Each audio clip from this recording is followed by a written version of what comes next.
Amados, é notório que essa semana o nosso país ele está vivenciando, acompanhando uma tragédia terrível, uma tristeza. Um avião partiu com destino a outro país, mas no final da viagem, ele se chocou com um monte e ali 71 vidas foram ceifadas. E nós vimos a tristeza, a dor, o pranto, a consternação mundial. Uma tragédia, né? Triste, realmente. A morte, ela traz isso. Tristeza, dor, choro, separação. A morte, ela é uma realidade. Mas nós não só ouvimos notícias trágicas de mortes, mas notícias também trágicas, né, de vários tipos de morte que acontecem. Guerras. Agora, enquanto você está sentado, milhares ali na região do Oriente Médio estão morrendo. Pessoas aparentemente inocentes, né? Tristeza. Agora, domingo passado, quando eu saí aqui da igreja, da escola bíblica dominical, meio-dia, tinha uma ambulância, carro do IML, ali em frente, aqui na rua. E depois nós ouvimos a notícia, uma senhora tinha sido estrangulada, estuprada e assassinada. Mortes que nós ouvimos, desastres, tragédias, terremotos. Agora há pouco, né, na Europa, no centro ali da Itália, um terremoto matou várias pessoas. Desastres aéreos, terrestres, marítimos. A morte, né? Agora no nosso país, a Suprema Corte autorizou matar um feto, uma vida. Até 3 meses não é mais crime alguém fazer um aborto. É uma morte, é uma vida. E assim por diante. E nós você e eu, vamos ter que enfrentar essa morte, essa realidade. A morte, ela é uma inimiga do homem. Não só do homem, mas ela é uma inimiga de Deus. E em certas situações, circunstâncias, nós ouvimos, né, as pessoas comentando, familiares, normal até, questionando por que morreu dessa forma tão violenta. Meu filho, cheio de vida, começando a vida, minha filha, meu pai, minha mãe. Nós ouvimos questionamentos, né? Esse Deus permite essas coisas? Por que Deus? Né? Por que comigo? Então, esses questionamentos que pairam, diversos. E hoje à noite, meus amados, nós estamos diante desse mesmo questionamento. Nós acabamos de fazer uma leitura em que pessoas chegaram a Jesus até questionando o tipo de morte violenta que aconteceu ali em Jerusalém. Nós acabamos de ler, não é? Mas eles foram com a pessoa correta, a pessoa certa que vai revelar, vai afirmar uma coisa que eles não estavam esperando. Talvez uma um consolo, não é? Mas é Jesus Cristo. Olhe, Jesus, Ele é Deus. Ele é o Criador dos céus, é o Criador da terra, de todas as coisas. Ele é o autor da vida, é o Senhor de todos. Eu posso provar pela palavra de Deus tudo isso que eu estou falando, eu estou dizendo. Aliás, ele diz em João capítulo 14, versículo 6, eu sou Jesus, o caminho, e não há outro caminho senão ele. Eu sou a verdade, não há outra verdade. Se você quiser procurar em homens, em livros, não há. A verdade é Jesus Cristo. E a vida, Ele é a vida, Ele é o autor da vida. Ele diz uma coisa categórica, né? Uma afirmação de autoridade. E ninguém, escute, e ninguém vem ao Pai senão por mim. Esse é Jesus. Então, essas pessoas foram a pessoa certa, né? E aqui eles chegaram e perguntaram por quê.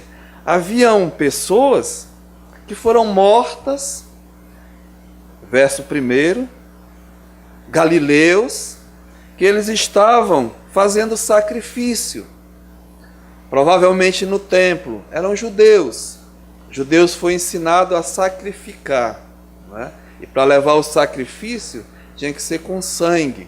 Então, nessa ocasião aqui, nós não sabemos, mas sabemos que Pilatos era o governador ali, ele mandou executar essas pessoas que estavam fazendo um sacrifício até a Deus, né? Ali na proximidade do templo, local mesmo, foram mortas e o sangue deles misturado com o sangue do sacrifício. Então as pessoas chegaram e perguntaram, falavam, né? Olha, Jesus, aqueles galileus, né, foram mortos de uma forma violenta. O sangue deles foram misturado com o sangue dos sacrifícios que eles mesmos realizavam. Houve outra catástrofe, outra tragédia ali em Jerusalém. Até o Senhor Jesus citou aqui no verso 4, né? Que uma torre chamada Torre de Siloé era bem famosa. Tinha o tanque de Siloé, né, onde muitas pessoas eram curadas quando certa vez, a água era agitada pelo anjo e o primeiro que descesse ali, né, era curado. Mas tinha uma torre ali próxima e essa torre desabou e matou 18 pessoas. Uma catástrofe, né?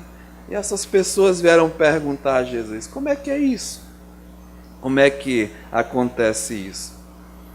E a história da humanidade, volta a repetir, desde mesmo os primórdios, os princípios, quantas pessoas são mortas, né? Por desastres, por tragédias, morreram tragicamente.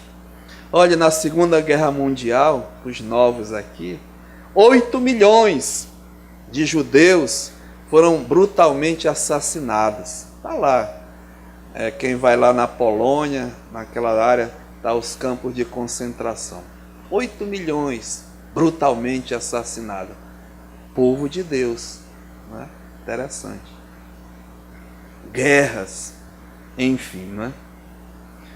Mas olha, Jesus aqui vai fazer uma revelação a esse povo. Por que morrer dessa forma tão trágica, tão violenta, né? E Jesus aqui, ele faz uma afirmação. Olha o que diz no verso 2. Ele, porém, lhes disse, pensais que esses galileus eram mais pecadores do que todos os outros galileus por terem padecido estas coisas? Jesus aqui faz uma revelação, né? No verso 4 ele diz, olha, ou cuidais que aqueles 18 sobre os quais desabou a torre de Siloé e os matou, eram mais culpados do que todos os outros habitantes de Jerusalém? Esse foi o questionamento, né? Se a pessoa é um assassino, um bandido, um mau caráter, notório, então a morte dele vai ser violenta, né? Mas não é isso que Jesus disse. Olha a resposta que Jesus falou. Veja o que ele diz no verso 3. Não eram os galileus.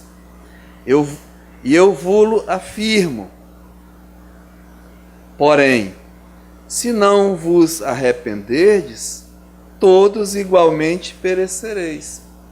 Olha o que ele diz no verso 5, sobre aqueles 18 que a torre esmagou. Não eram, e eu vos afirmo, mas se não vos arrependerdes, todos igualmente perecereis. Ou seja, Jesus está afirmando que essas pessoas morreram dessa forma não porque eram mais pecadoras do que outras, né? É bem claro isso daqui. Morreram dessa forma não porque eram mais culpados do que os outros. Não. Não foi por isso. Mas a causa da morte delas foi a falta de quê? De arrependimento. Não se arrependeram, né? Então Jesus está dizendo aqui e afirmando que o motivo por que morreram foi a falta de arrependimento. Ou seja, a morte vai vir a todos, sem exceção. Não importando a condição que a pessoa morre, a situação, se num leito do hospital, se num desastre aéreo, se numa catástrofe, se numa tragédia, não importa. Mas a morte é certa. A morte é uma realidade. E eu e você, um dia vamos ter que encarar. E nós não sabemos quando vai ser. Nenhum homem sabe. Aquelas pessoas embarcaram num avião, alegres, possibilidade de uma conquista, um final de ano glorioso, vitorioso, né? Mas encontraram com a morte. A morte, amado, ela é uma realidade. É um inimigo de Deus.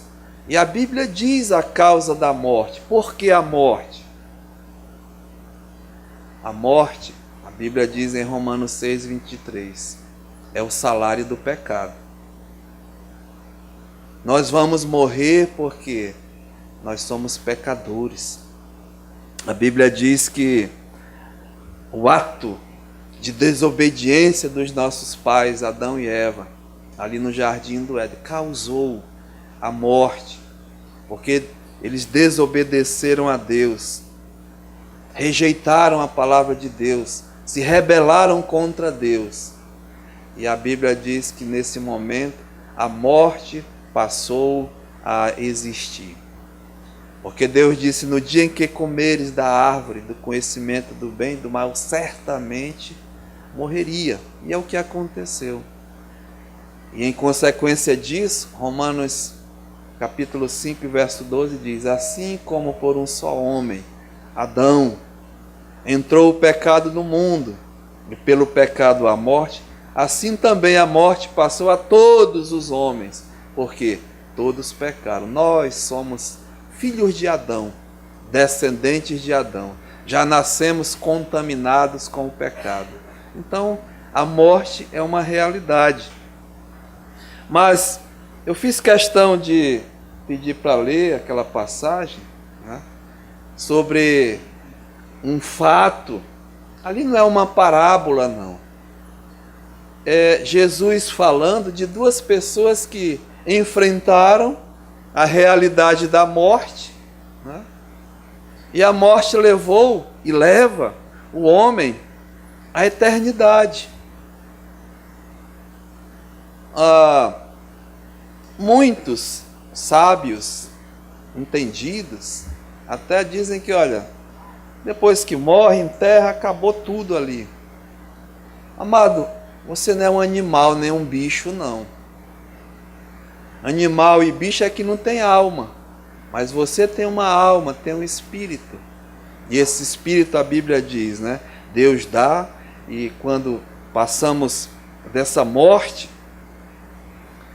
vamos simplificar, né? A morte, essa morte natural, material, você vai para a eternidade, não o teu corpo realmente volta ao pó, porque você veio do pó, mas o espírito volta para Deus.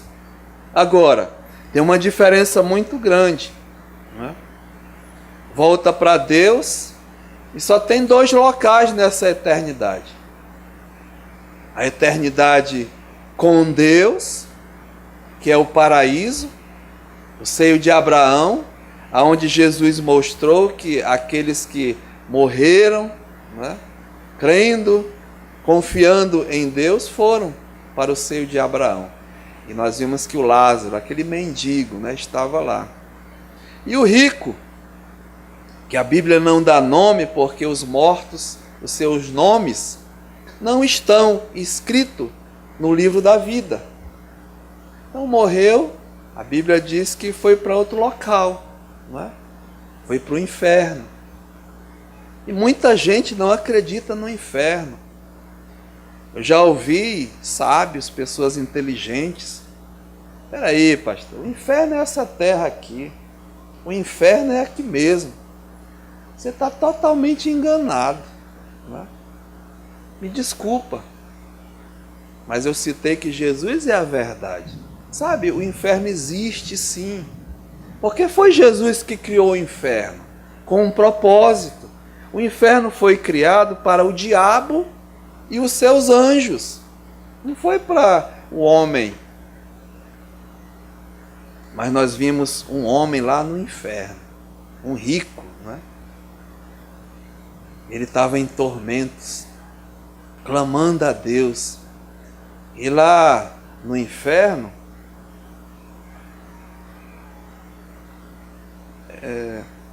não existe possibilidade nenhuma de sair de lá. Nem rezando 50 Pai Nosso, 300 Ave Maria, fazendo penitência, 500 missas, não é? Por quê? Tem uma religião maior nesse mundo. Ela mesma afirma que alguns bons, quem é bom se não Deus, né?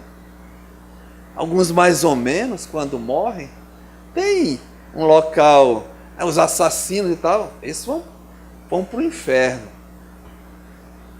Mas uns mais ou menos vão, primeiramente, para o purgatório. Um local fictício. Não existe na palavra de Deus um local intermediário, onde vai ser purificada as almas e depois vai para o céu. Eu estou falando assim porque eu nasci na Igreja Católica Romana. Eu cheguei a ir lá para pagar a missa que a minha mãe encomendava pela minha avó. Com essa promessa, né?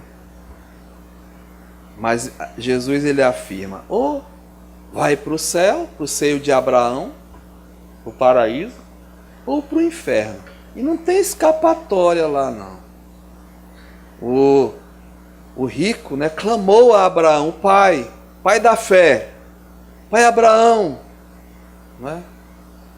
Manda que Lázaro molhe a ponta da minha língua, porque eu estou nesse local de tormento, de dor, e Lázaro está consolado.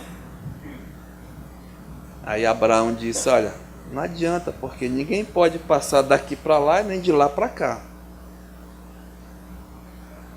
Aí ele lembrou que ele tinha irmãos, tinha família, e ele disse, pai Abraão, então manda avisar lá os meus irmãos, para não vir para esse local de tormento. Manda alguém lá. Aí Abraão disse, eles têm, né? Ele já tem lá Moisés e os profetas. O que representa isso? É a palavra de Deus. Moisés é os 5 livros da lei e os profetas. Ele tem a eles ouvir. Né? E ele diz mais outra coisa. Ele diz, não, pai Abraão, manda alguém daqui para lá avisar, né? Porque senão eles não vão acreditar. Aí Abraão diz, olha, ainda que alguém ressuscite dos mortos e vá lá avisar, eles não vão acreditar.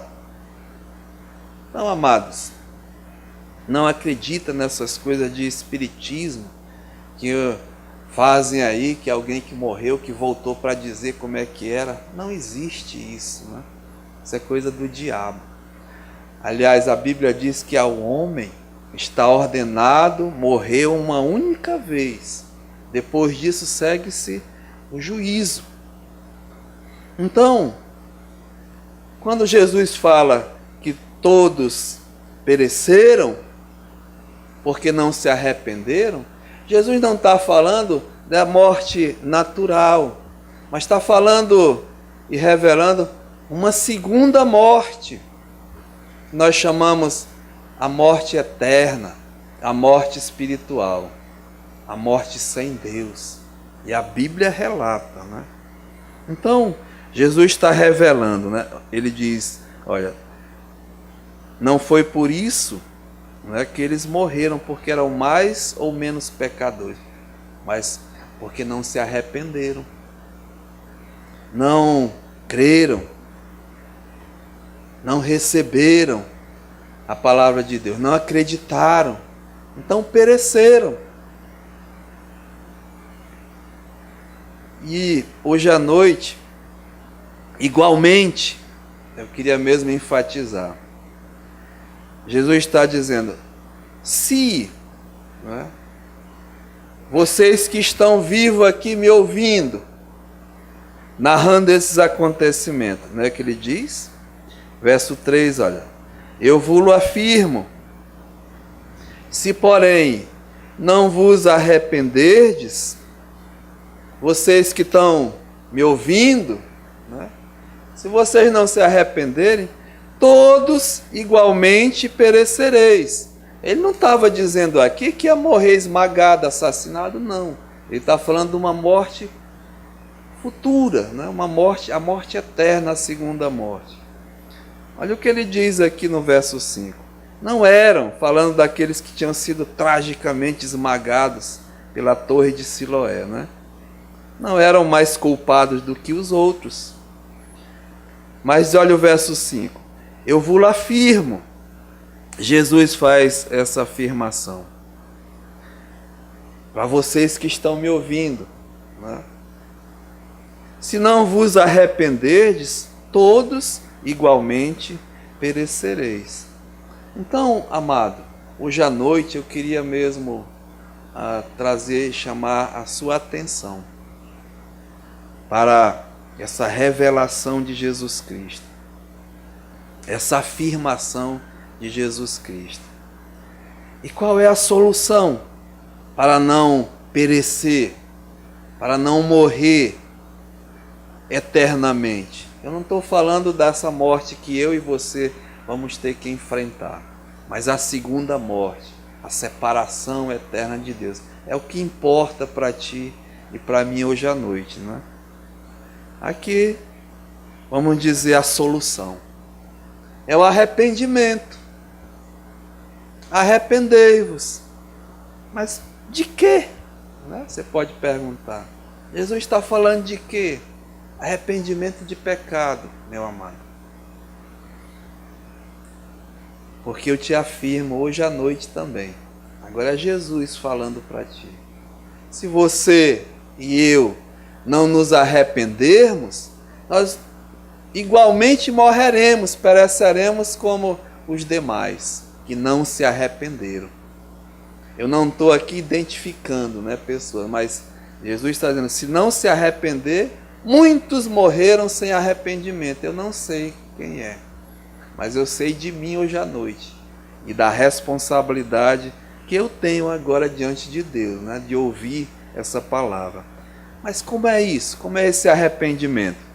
O que é o arrependimento?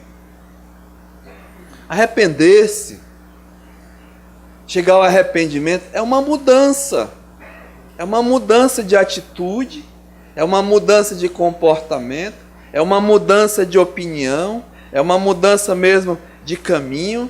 Esse é o arrependimento bíblico que Jesus requer, que Deus requer de cada um de nós, né? Uma mudança de opinião, uma mudança de pensamento. Mas olha, tem gente que é duro, né? No seu pensamento, nas suas convicções, e não muda. Eu aconselho, aliás, a Bíblia aconselha que você mude de pensamento, de opinião, não em relação a mim, mas em relação a Deus. Porque a verdade é essa, né? Nós somos pecadores, perdidos. E nessa condição, a Bíblia é bem clara, Jesus é bem claro. Se não nos arrepender, vamos perecer eternamente. Ou seja, tem que mudar de atitude em relação a Deus. O profeta Isaías, no capítulo 55, eu vou ler aqui para os amados, ele diz assim, olha, Isaías 55, e o versículo 6. Buscai o Senhor enquanto se pode achar.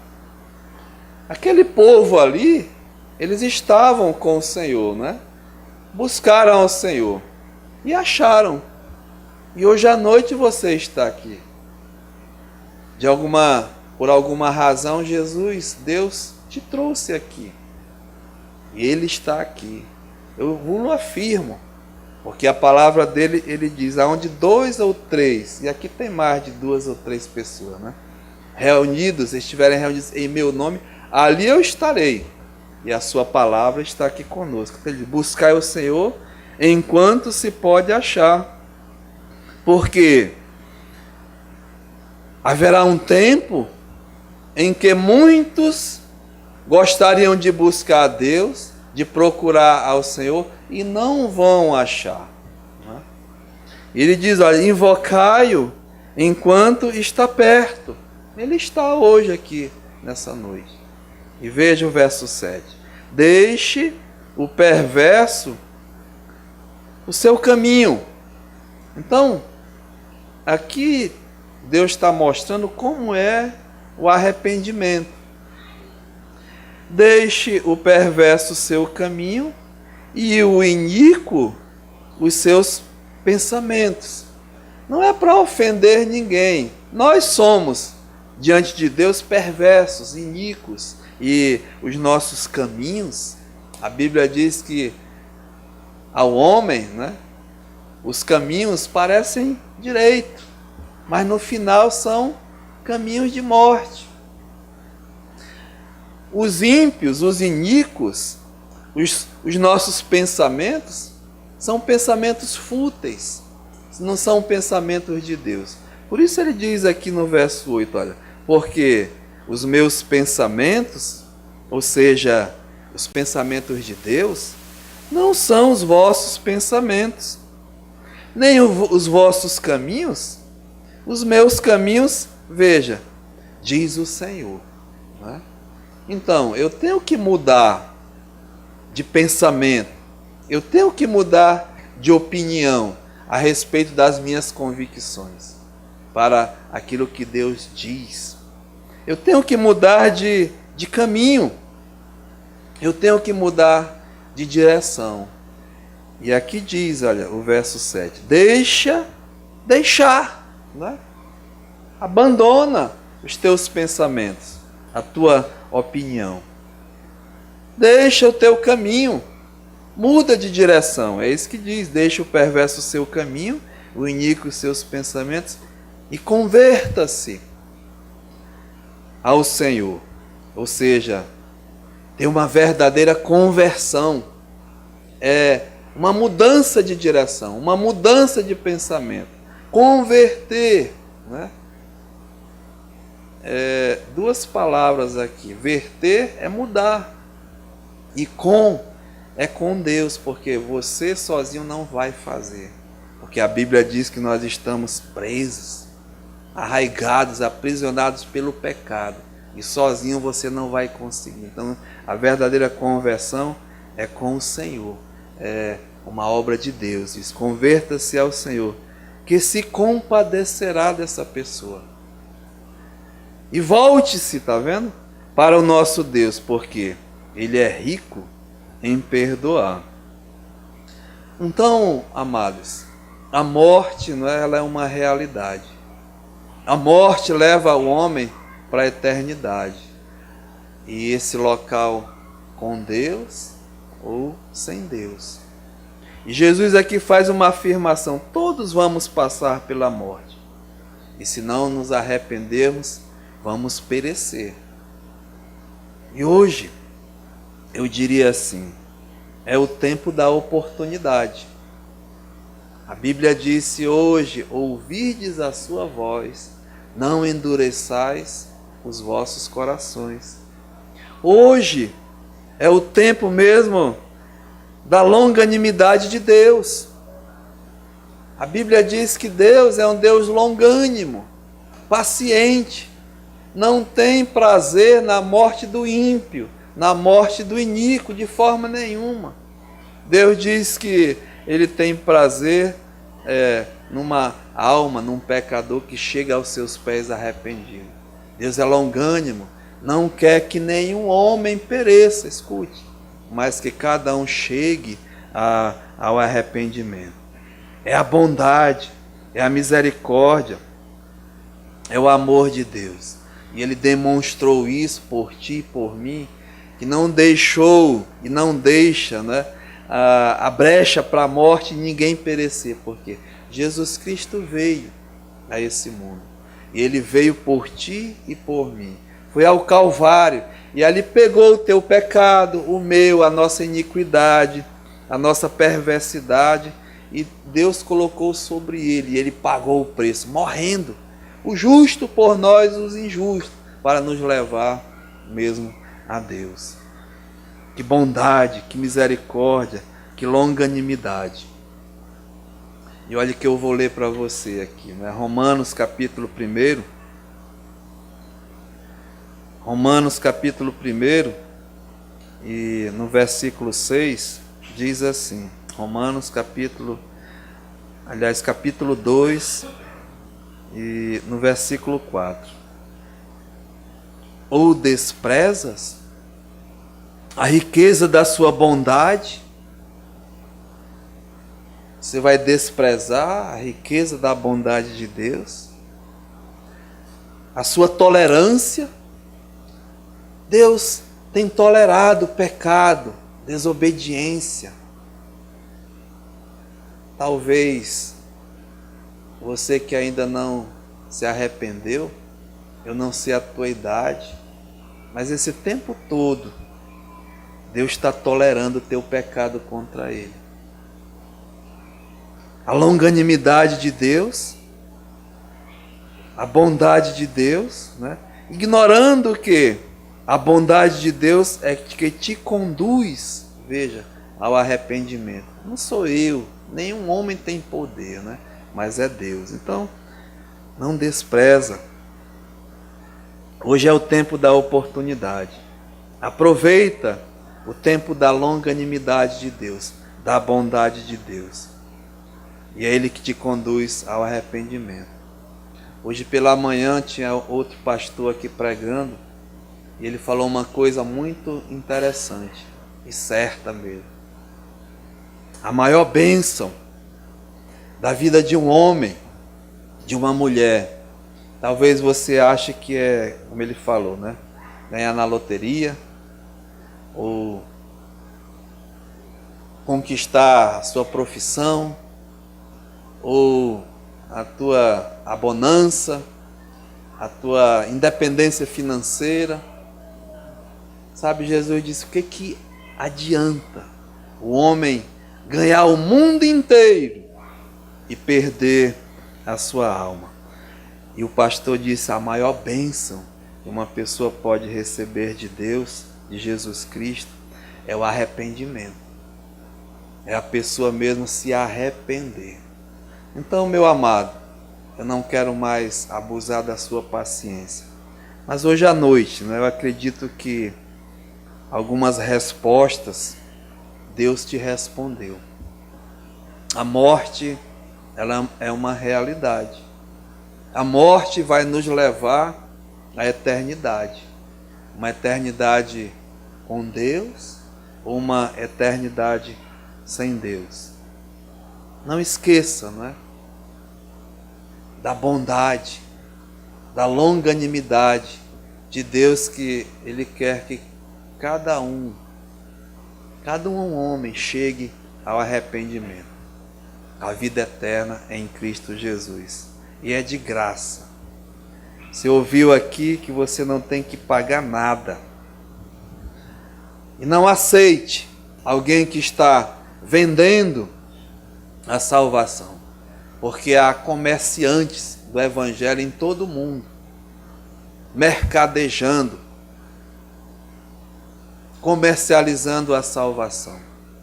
Venha para Jesus, né, dê sua contribuição, faça seu voto, que Ele vai te prosperar, Ele vai te... Meu irmão, meu amado, meu amigo, Deus não precisa do dinheiro de ninguém.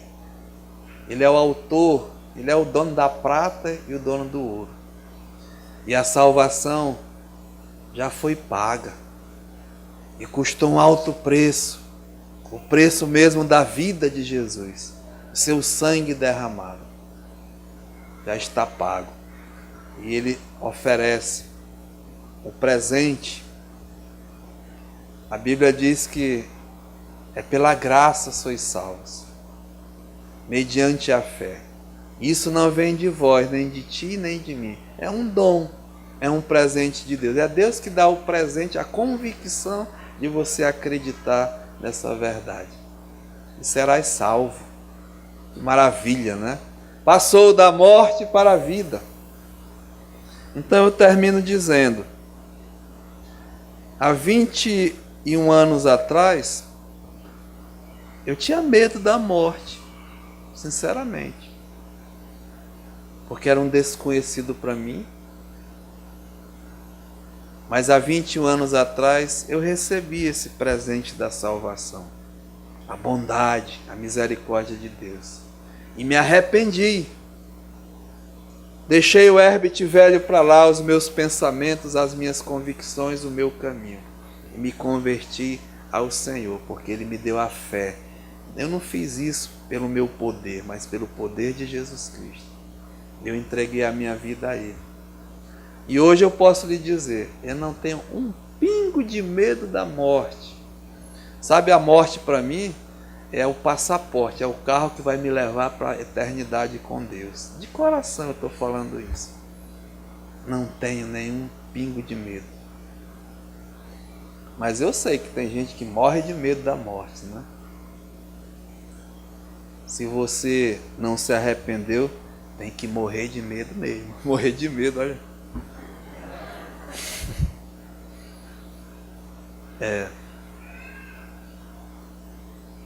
Tem que temer. Mas se você já é uma nova criatura em Cristo Jesus, amado, ora vem Senhor Jesus. A Bíblia diz que ausente do corpo agora, é presente com o Senhor. Que Deus possa mesmo falar ao vosso coração. Eu falei dessa forma, eu estou aqui com a garganta, só Deus sabe, né? Mas era para entregar essa mensagem a você hoje à noite.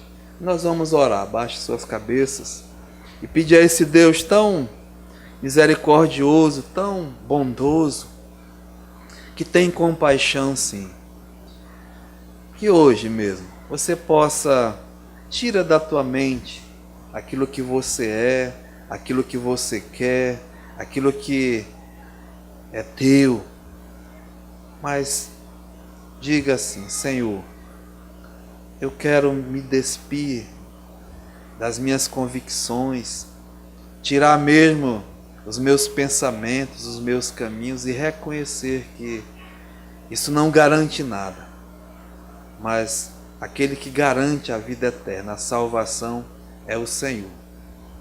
Eu quero mesmo entregar a minha vida, confiar em Ti e deixar os meus caminhos, os meus pensamentos que são de morte e converter, chegar a Ti. Ó Pai, dá mesmo essa graça, essa força, o poder. Envergonha o inimigo. Não permita, Pai, que ele tire vantagem hoje à noite. Pai, nós Te louvamos, Senhor. E a Tua palavra mais uma vez foi entregue nessa noite. Nós não conhecemos as vidas, as almas aqui, mas o Senhor conhece cada um. Tenha misericórdia, Pai, como o Senhor já teve de cada um de nós. E assim, faça uma obra toda especial nessa vida. Aceita a nossa gratidão. Eu entrego cada um, Pai, em Tuas mãos. No nome de Jesus. Amém.